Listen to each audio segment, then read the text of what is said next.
Nous sommes le 13 juillet, c'est le moment de regarder en arrière avec vous, Perrine Brami. On va commencer avec le 13 juillet 1944. Oui, parce que ce jour-là naît cet homme. Alors je ne sais pas si son visage va vous évoquer quelque chose, mais son nom peut-être Son objet surtout. Erno Rubik. Effectivement, c'est l'inventeur du fameux Rubik's Cube. C'est un Hongrois. Il est né donc en 44. Il a aujourd'hui 78 ans. Alors au départ, il a inventé ce petit jeu espiègle pour ses élèves en design et en architecture.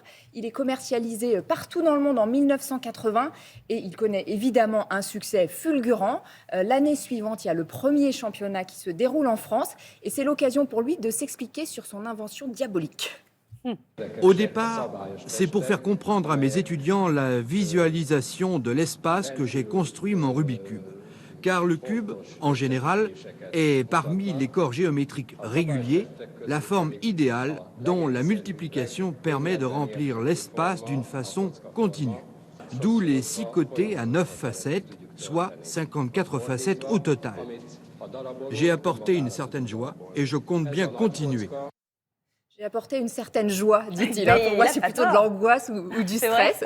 Est-ce que vous savez faire le Rubik's Cube l'une et l'autre? J'ai longtemps, j'ai passé des heures, mais non, vous non plus. Non. Le Rubik's Cube, c'est quand même 43 milliards de combinaisons possibles et une seule solution. Donc, en tout cas, 42 ans plus tard, on en parlait, le Rubik's Cube fait toujours fureur dans les cours de récréation. Ah, mais c'est incroyable. Ouais. Et là, ça revient depuis 2-3 mois dans les cours de récré. Et le recordman, c'est un Chinois qui fait le Rubik's Cube, tenez-vous bien, en 3 secondes. 47. Quoi? Je ne sais même pas comment c'est possible, regardez. On vous l'a remis au ralenti parce que ça va tellement vite. Mais c'est incroyable. Voilà, il détient le record 3 secondes 47, donc c'est assez fou. Et bravo à lui, on en est loin, hein, Laura. On va s'entraîner. En 3 jours, je n'y arrive pas. En 3 semaines, 47.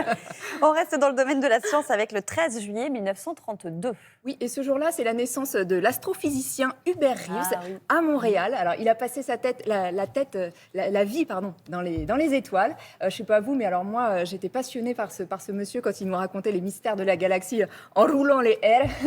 Regardez cette archive du 10 mai 1985. À l'époque, on attend le passage de la comète de Halley. Les comètes ne sont jamais très grosses. Une comète, c'est quelque chose qui a à peu près la dimension d'une de nos grosses montagnes, par exemple la dimension du Mont Blanc. Mais ces comètes, en s'approchant du Soleil, se volatilisent et font une queue très longue qui est quelquefois très spectaculaire. Et donc, ça peut être très beau. En 1910, ça a été très beau. Ma mère me racontait comment la comète couvrait le quart du ciel. 90 ans aujourd'hui, Hubert Reeves. Il nous fait rêver, lui aussi, le 13 juillet 1942. On célèbre la naissance d'une star. Oui, une étoile, là aussi. Il s'agit du comédien qui a interprété ce rôle. Est-ce que vous saurez le reconnaître ? Harrison Ford. Et oui, bien sûr, Harrison Ford. On l'écoute parler de son métier d'acteur en 1981. À l'époque, vient de sortir le premier volet d'Indiana Jones. Regardez. Le monde de l'enfant, c'est le monde du cinéma, c'est le monde de l'illusion. C'est le monde où on se déguise et où on fait semblant.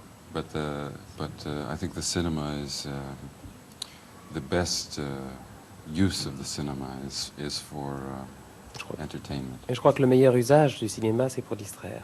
And I'm proud to make that my business. Et je suis très fier d'en faire mon métier. Harrison Ford qui a donc 80 ans aujourd'hui et qui va rechausser le chapeau et le fouet de l'aventurier encore une dernière fois pour le dernier volet de la saga Indiana Jones qui est annoncé pour juin 2023. Merci beaucoup, Perrine.